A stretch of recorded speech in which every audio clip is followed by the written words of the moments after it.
రాశిలోనే రవి శుక్ర సంచార స్థితి, ధనస్థానంలో గురువు, 6వ స్థానంలో కేతువు, లాభస్థానంలో శని భగవానుడు, వ్యయంలో కుజుడు, వ్యయంలో బుధుడు, వ్యయంలో రాహు సంచారం చేయడం వల్ల ఈ కుజదోష ప్రభావ కారణం వలన మీ జన్మ నక్షత్రం రోజున అలాగనే అష్టమి పూర్ణిమ తిథుల యందున దూర వాయు జల ప్రయాణాలు అమావాస్య రోజు అస్సలే పెట్టుకోకుండా మీరు చేసుకునే ప్రయత్నం చేయగలగాలి.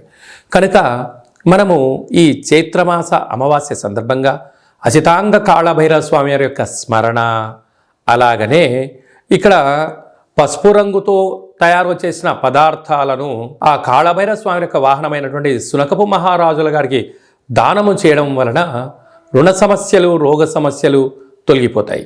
సాఫ్ట్వేర్ వారు, హార్డ్వేర్ వారు, గృహ భవన నిర్మాణ కార్యక్రమాలు చేసేవారు, హోటల్ వ్యాపారస్తులు వారందరికీ మంచి కాలం కనపడబోతుంది. తస్మాత్ జాగ్రత్త.